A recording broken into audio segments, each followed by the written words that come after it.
जो बहुत सोता है उसको कभी योग सिद्ध नहीं होता। सच्ची मानिए, 3 घंटे नींद में काम हो जाता है, अधिक से अधिक 4 घंटे। ये सोना हमारे लिए बहुत हानिकारक है और ये सोना हमारे लिए लाभदायक भी है। दोनों बात समझना। जिसका स्वभाव बन जाता है कि जहां बैठे वहीं सो गए, जहां बैठे, ऐसा हमने देखा है, बैठे 2-4 मिनट जहां एकाग्र घोंटा बजने लगे। ये क्या है? ये दलिद्राए क्यों? अरे तुम साधक हो, ये दलिद्रता क्यों? क्या यही उपासना में तुमने सिद्धि प्राप्त की है? जहां बैठ जाओ वहां तुम लड़खड़ा गए, लार बहने लगी, सोने लगे, घोंटा बजने लगे। ये दलिद्रता है, ये तमोगुणी है। ऐसा नहीं। एक बार नींद को समय दिया है, 3 घंटे 4 घंटे, आ जाए तो आ जाए, नहीं उसको निमंत्रण नहीं देना, राधा राधा राधा, और जग कर फिर वैसे ही अपनी दिनचर्या, कोई भी फर्क नहीं पड़ना। आप अभ्यास कीजिए, कोई फर्क नहीं पड़ेगा। कई दिन बराबर जगने पर भी आपकी दिनचर्या पे कोई फर्क नहीं पड़ेगा। जो अपना स्वभाव बिगाड़ रहे हैं वो अपना नाश कर रहे हैं। अधिक पड़े हैं, सो रहे हैं, ये ठीक बात नहीं है। बार बार जो अधिक पड़े रह करके सोने का अभ्यास किए हैं, वो कहीं भी रहे उनको बार बार नींद सताएगी। पड़े रहने में जिनको सुखानुभूति हो रही, सोने में जिनको सुखानुभूति हो रही, वो भजन क्या करेंगे? जो ज्यादा नींद लेते हैं उनकी गाढ़ नींद कभी नहीं होती है। मतलब अब सो चुके, थक गए, ऐसा नहीं आएगा। उनको बहुत प्रकार से विघ्न पड़ने लगते हैं, स्वप्न आदि आने लगते हैं, नींद का स्वरूप लंबा हो जाता है, 10 घंटे 12 घंटे। हमको एक ने बताया था कि हम केवल भोजन के लिए उठते हैं और अपने कमरे में ही पड़े रहते हैं, 18 घंटे वो सोते हैं। वह क्या जीवन आपका है? ये जीवन है? सोना बहुत हानिकारक है। अरे हम परमार्थ के पति के, जितनी बार नाम जप कर लिए वो हमारे बैंक में जमा हो गया। सो के क्या बर्बाद करना है? 3 घंटे 4 घंटे, इसके 5-6 घंटे वो उनके लिए है जो बहुत श्रम परायण है, परिश्रम करते हैं शरीर से, साधक के लिए नहीं। 3 घंटे पर्याप्त है। आप अभ्यास करके तो देखिए, 3 घंटे में आपको बिल्कुल 24 घंटे के लिए तृप्ति मिल जाएगी। हाँ बिल्कुल ठीक है, अभ्यास कर लीजिए। दिन में लेटे रहने पर भी 1 मिनट नींद नहीं। अभ्यास कीजिए। अभ्यास अमृत है और अभ्यास ही मृत्यु है। आपने जैसा अभ्यास कर लिया, अमृत का अभ्यास किया तो अमृत है, और मृत्यु का अभ्यास किया तो मृत्यु है। भोगों का अभ्यास करना, सोने का अभ्यास करना, प्रपंच में अधिक रुचि रखना, ये सब मृत्यु है। नामामृत, लीलामृत, रूपामृत, धामामृत, इसका अभ्यास करो, अमृत है ये। शरीर उसका बहुत सोने पर भी आलस्य से भरा रहेगा। आलस्य के कारण वो भजन में जे भी बैठेगा 2-4 मिनट में ही माला छूट जाएगा और नींद आ जाएगी। ऐसा दर्शन होता है। वो बहुत कोशिश करते हैं, बस ऐसे हो जाते। ये कैसे हो गया? तुम्हारा क्या अभ्यास है? ऐसे कैसे कोई हम पे ऐसे कैसे हावी हो सकता है? कोई हमारे ऊपर ऐसा कैसे शासन कर सकता है? चाहे नींद हो या काम हो या क्रोध हो, आप क्या हो? आप समझो, आप भगवान के अंश हो और आप इतना अधीन होते चले जा रहे हैं शरीर के। सत्संग हो रहा है, आप मुंह बगाड़ के सो रहे हैं। कीर्तन हो रहा है, आपको झटके नींद के आ रहे। धिक्कार है आपको जीवन को। आप साधक हो, आप उपासक हो, ये क्या हो रहा है? जहां आपको संपूर्णतया सावधान होकर चैतन्य रहना है, वो आप सो रहे हो। कैसी आपकी दिनचर्या, कैसी आपकी साधना है? आप हो क्या? विचार करना चाहिए। डांटने की विषय नहीं है, कोई तुम्हें जगाए विषय नहीं है। भगवत कृपा से जीवन में कभी अलार्म नहीं बजाया कि हमको इतने बजे उठना है, पता नहीं उठ पाए कि ना उठ पाए। अभ्यास योग युक्त चेतसा नान्यगामिना, ऐसी स्थिति हो कि हम उठ ना पाए तो बात अलग की है। नहीं, बख्शना नहीं इस शरीर को, अब भाई हमें चलो हम नहीं आ रहे, ऐसा नहीं। अगर सांस है, दम है, बिल्कुल इसको बख्शना नहीं। हम केवल आपको उपदेश नहीं कर रहे, बख्शना नहीं। शरीर के प्रति इतना प्यार नहीं दिखाना कि वो हमारे प्यारे से हमको दूर कर दे, ऐसा नहीं। ये जड़ वस्तु है, ये चैतन्य नहीं है। तुमसे ये चैतन्य है, तुम अपनी चैतन्यता को समझो, इसके अधीन हो रहे हो। ये तो बहुत बुरा लगता है जब कोई साधक सत्संग में या माला लेकर भजन करने में या पाठ करने में सो रहा है, तब लगता है। ग्रंथ सामने खोड़ा है, थोड़ा पाठ कर ऐसे ऐसे। एक जगह दर्शन कर ले जाते थे, वो भागवत का स्वाद है। वो श्री जी के सामने भागवत पढ़ते पढ़ते नाक और माथा पूरी भागवत में रख दिया, और 2500 लोग आ जा रहे हैं ऐसे। तो उनको जैसे कहते हैं, पंडित जी श्री हरिवंश, हाँ हाँ श्री हरिवंश। अब ये हो क्या रहा है, ये क्या हो रहा है? अगर आपके अंदर नींद है तो आप चैन से 1-2 घंटे सो लिए दीजिए और फिर बैठिए, चैतन्य होकर बैठिए। ये अपमान है शास्त्रों का। आप चैतन्य घन प्रभु के वचन पढ़ रहे हैं, आपको नींद आ रही, प्रभु की चर्चा हो रही, आपको नींद आ रही। कभी विषय चर्चा में आपको नींद आई? कभी फिल्म देखने में नींद आई? नौटंकी नाटक देखने में, रिश्ते नातेदारों से बात करने में, रिश्ते नातेदारों, आपका लड़का विदेश में रह रहा हो, उसकी कोई बात बता रहा हो, आपको नींद आएगी? नहीं आएगी। लेकिन अपने परम प्राण स्वरूप आत्म स्वरूप श्री प्रियालाल की चर्चा हो रही, आपको नींद आ रही है। अब हो क्या हो, जरा विचार करके देखिए। तो ये आलस्य के कारण उसके भजन में भारी बाधा हो जाएगी। उसका योग कभी सिद्ध नहीं होगा जो अधिक सोता है। सबसे प्रार्थना है, आप अपने लिए नींद का समय निश्चित करें अपने हिसाब से, शरीर का परिश्रम देख करके। अब जैसे जो उपासक रात भर सेवा में लगे रहते हैं, हम उनके लिए कहेंगे कि चाहे दिन हो चाहे रात हो, आप 4-5 घंटे आराम से सोइए। प्रार्थना है कि सोइए, क्योंकि आप जवान साधक हैं। सोएंगे तो आपकी इंद्रियां फिर भजन में लगेंगी। आप अपने को देखिए, यदि आप कोई सेवा बल वाली नहीं करते हैं तो 4 घंटे से ज्यादा आप नहीं गए। अच्छा उपासक 3 घंटे में हो जाता है। अब आप लोग देख लीजिए, अपनी एक दिनचर्या में नींद का समय आप निश्चित कीजिए, और जो निश्चित कीजिए उसे कम से कम 10 वर्ष तो निभाइए। यहां 2-4 दिन में दिनचर्या बदल जाती है, ऐसे नहीं होना है। साधु का ऐसा नहीं होता। कुछ नियम लो तो 10-5 वर्ष तो चलो, 2-4 दिन में सब फिसल जाते हो, क्या फायदा है? एक नियम लो, हम इतने घंटे सोएंगे, हम छूट देते हैं आपको। आप अपने आप ने नियम लो कि हमारा इतने घंटे में हो जाएगा। उस घंटे को आप लिख लो अपने सामने कि मुझे इतने घंटे केवल सोने के लिए सत्संग में अनुमति है, क्योंकि हमने वहां इतना नियम लिया था। आप ले, बताने की जरूरत नहीं। आपके द्वारा लिया हुआ नियम फिर आपसे कभी नहीं टूटना चाहिए। स्वीकार करो आप अंदर से कि आप इतना सोएंगे, पर लिमिट हम बता देते हैं। शरीर अधिक श्रमित जो सेवा में होता है 5 घंटे, गृहस्थी है तो 6 घंटे, साधक है 4 घंटे। भजनानंदी को कहना ही नहीं पड़ेगा, 3 घंटे में हो जाता है। इसी के अंतर्गत आप चयन कर लीजिए। 6 से 7 में मत बढ़ना, क्योंकि सत्संगी हो, इतना भारी श्रम तुमसे नहीं होता। बलराम ब्रजवासी है, 20 वर्ष की बात बता रहे हैं, एक दिन की नहीं, 20 वर्ष की नित्य दिनचर्या से वृंदावन की परिक्रमा, और कितनी मेहनत से चक्की चला करके 150 रुपया करके घर परिवार चलाना, संत सेवा करना, सत्संग सुनना, ये सब गृहस्थ है, परिवार है, भागे घूम रहे हैं परमार्थ के लिए, नंगे पैर पूरे वृंदावन। 20 वर्ष पानी गिरे, पत्थर गिरे, कोई मतलब नहीं। इतनी इतनी एड़ी फट गए एकदम। अब उनको क्या कहोगे? साधु नहीं कहोगे तो क्या कहोगे? ब्रजवासी हैं, रात दिन प्रभु का नाम स्मरण, सत्संग, परिक्रमा सब कर, और मेहनत उठा उठा के बोरा भर बेचना, उसमें कहीं 10-20-50 रुपया बचा लेना, परिवार का पोषण करना। आपके लिए तो कोई सेवा ऐसी नहीं मेहनत वाली, फिर आप इतना लंबा सफर कैसे सोच सकते हैं? वो गृहस्थ होते हुए 2-2:30 बजे जगते हैं, तब अपनी दिनचर्या पूरी करते हैं। हो सकता है रात्रि के 10-11 बज जाते हो, दिन में वो चक्की में रहते, कब सोते होंगे? और 20 वर्ष की दिनचर्या हम उसकी बता रहे हैं।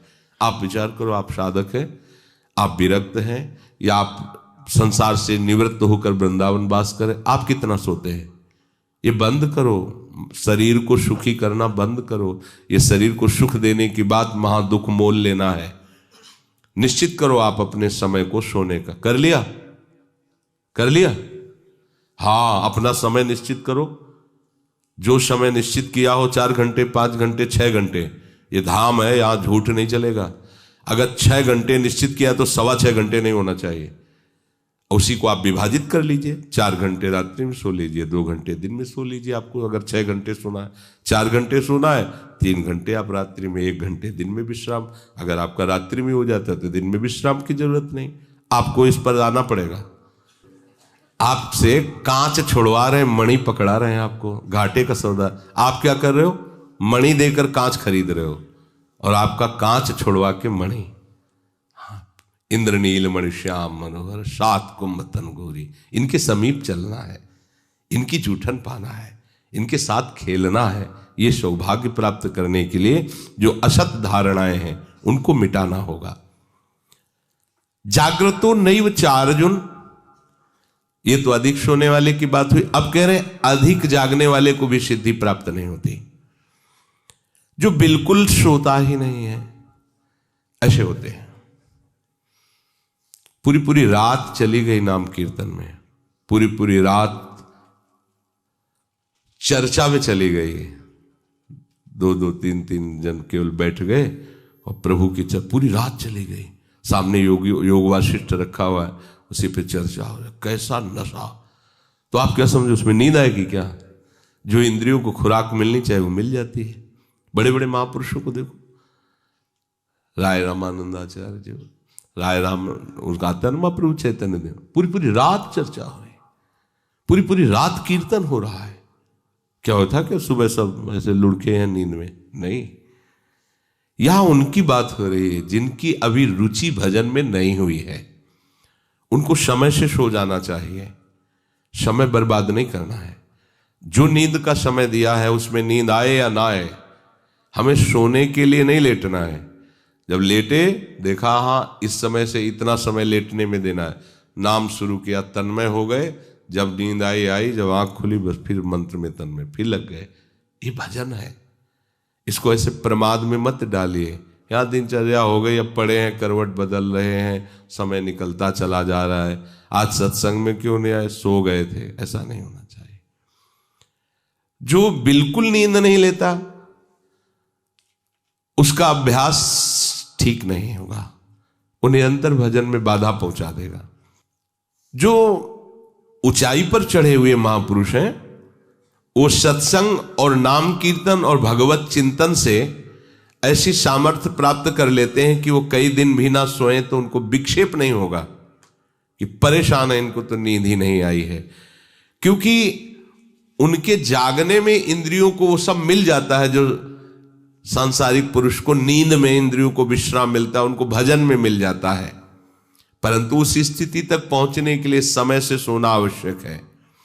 जब विश्राम और इंद्रियों को खुराक नींद की मिल जाती है तो वो भजन में हमारा ज्यादा सहयोग करते हैं। इसलिए उचित समय निश्चित करो नींद का, और उतना ही आप उसको शयन के लिए दो, नींद आए या ना आए, ठीक समय पर उठ जाओ। उठने की प्रवृत्ति का होता है कि सबसे पहला काम, जहां आपकी घड़ी पे दृष्टि गई कि हमारा समय उठने, तो सबसे पहले बिस्तर से हट जाओ। आप ओढ़े हो उसको तुरंत हटाओ। गर्मी है, आप पंखा एसी जो भी चला, तुरंत पहले उसको बंद करो। सुविधाओं को पहले हटाओ, फिर बैठ जाओ। कुछ देर नाम जप, गुरुजनों का चिंतन, फिर अपनी दिनचर्या प्रारंभ। जो कंबल में ऐसे रजाई में ओढ़े ओढ़े ही सोच रहे अभी तो 2 बजने में 10 मिनट बकाया, 10 मिनट में उठ जाएंगे, तो ऐसा वो विक्षेप हो जाएगा कि वो 2 घंटे आपको समझ में नहीं आएंगे। फिर 4 बजे आप उठो, 4 तो 4, बहुत गलती हो गई। ऐसे नहीं किया जाता। अपने लोगों ने ऐसे अभ्यास नहीं किया, तुरंत फेंको, तुरंत खड़े हो गए। पता है कि बैठेंगे तो नींद आई जाएगी, चलते हुए भगवत स्मरण कर रहे हैं, जल पिया, शौच स्नान अपनी दिनचर्या में। ये चित्त हमारे वश में नहीं, हम चित्त के वश में है। जो चिंतन कराता है हम वही। कल एक उपासक प्रश्न कर रहे थे कि कभी कभी हमारा मन कहता है हम निहाल हो गए, कभी कभी मन हमको कहता कि कुछ नहीं मिला। तो तुम मन को गुरु माने हो क्या? मन को आराध्य देव माने हो क्या? मन को अपना मित्र माने हो क्या? ऐसे सलाहकार की क्या बात कि कभी कभी कहता है तुम जीवन मुक्त हो गए, कभी कभी कहता है तुम विषयी हो। उसकी बात थोड़ी माननी है। वो अपनी स्थिति बता रहा है, मन तुम्हारी स्थिति नहीं बता रहा है। जब कभी भगवदानंद में तो मन कहता निहाल हो गया, और जब विषयानंद में तो लगता मैं फंस गया। तो तुम उसको देखने वाले हो, तुम उसको चलाने वाले हो, तुम ही से वो चल रहा है तुम्हारी शक्ति से, तो तुम रो काहे को रहे हो, व्यथित क्यों? मतलब कोई भी प्रश्न करने के पहले आपने चिल्ला के रो दिया, अब सब प्रश्न का रहस्य नहीं मिल पाएगा आपको, क्योंकि पहले ही देख लिया कि आप नहीं। गंभीर, किसी संत के पास जाने के लिए पहले गंभीरता पूर्वक प्रश्न करो। कोई भावुकता की बात आ रही है, आप रो देते हो तो अच्छी बात है। अब आप प्रश्न कर रहे हो, पहले तो चिल्ला चिल्ला कर रो रहे हो, पूरा वातावरण जो है आपने गंभीरता से रहित कर दिया। और दूसरी बात, आप समझोगा क्यों रो रहे हो। अगर प्रियाजू की प्राप्ति के लिए तो सभा में चिल्ला के रोने की जरूरत क्या है? प्रियाजू की प्राप्ति के लिए तो एकांत में रोइए, खूब नाम जप कीजिए। अगर सभा में आए हैं प्रश्न करने के लिए तो गंभीर रहिए और मुस्कुराते हुए प्रश्न कीजिए। ये रोना धोना नहीं, ये एकांत का विषय, अपने आराध्य देव के विषय में कभी भाव आ रहा है तो बात अलग की है। हम चित्त के अधीन हो गए हैं, बस इसको सुधार करना है। चित्त की 5 अवस्थाएं होती हैं, उसी को मन कहते हैं, उसी को बुद्धि कहते हैं, उसी को अहम कहते हैं, समझना। उसकी वृत्तियों के कारण अलग अलग नाम पड़ा है ना। पूरे को एक हृदय कहते हैं, बोले मैं हृदय से कहता हूं, मतलब संपूर्ण अंतःकरण से कहता हूं। अंतःकरण 4 इसलिए हो गए कि उसकी वृत्ति 4 है। एक का काम है निश्चय करना, संकल्प विकल्प करना, चिंतन करना और क्रिया को स्वीकार करना। एक ही हृदय में 4 बातें होती हैं। तो जो निश्चय उसे बुद्धि कह दिया गया, जो संकल्प विकल्प उसे मन कह दिया गया, जो चिंतन उसे चित्त कह दिया गया, क्रिया को स्वीकार करना उसे अहम कह दिया गया। है एक ही हृदय। उसी हृदय को हम जब बात करते हैं तो उसे 4 रूपों में करते हैं। तो मानो अगर मन की बात चल रही तो चित्त आ गया, बुद्धि आ गई, अहम आ गया। चित्त की बात चल रही तो उसमें मन आ गया, बुद्धि, क्योंकि एक ही हृदय की बात हो रही। तो 5 अवस्थाएं मानी गई हैं। बहुत ध्यान से सुने तो इसमें हम अपने चित्त को भगवदाकार कर सकते हैं। चित्त की 5 अवस्थाएं शास्त्रों में ब्रह्म ऋषियों ने मनन करके पाया है। मूढ़ता, मूढ़ अवस्था, क्षिप्त अवस्था, विक्षिप्त अवस्था, एकाग्र अवस्था और निरुद्ध अवस्था, ये 5 अवस्थाएं पाई गई हैं। इनमें 2 से भजन नहीं होता। जिनके चित्त में ये 5 में 2 पहली वाली अवस्थाएं जोर की होती हैं, मूढ़ अवस्था और क्षिप्त अवस्था, उनसे बिल्कुल भजन नहीं होगा। वो पाप प्रवृत्ति में ही चित्त लगाने वाले जन हैं, उनसे भजन बिल्कुल नहीं होगा। जिनके ये विक्षिप्त, एकाग्र और निरुद्ध ये गौड़ हैं, एकदम दबे हुए हैं, और मूढ़ता और क्षिप्तता ये जागृत है, बहुत विशाल, उनसे भजन नहीं होगा, साधन नहीं होगा। वो पापाचरण रत रहेंगे, दान पुण्य भी करेंगे तो अहंकार की धरा में होगा। अब यहां से शुरू होता है साधन। विक्षिप्त से कभी भजन होता है, कभी विषय चिंतन होता है। ये विक्षिप्त चित्त का होता है। कभी प्रभु अच्छे लगते हैं, कभी संसार अच्छा लगता है। अभी ये आगे पद्धति नहीं बढ़ी, ये विक्षिप्त है, पर ये अधिकारी है भजन का।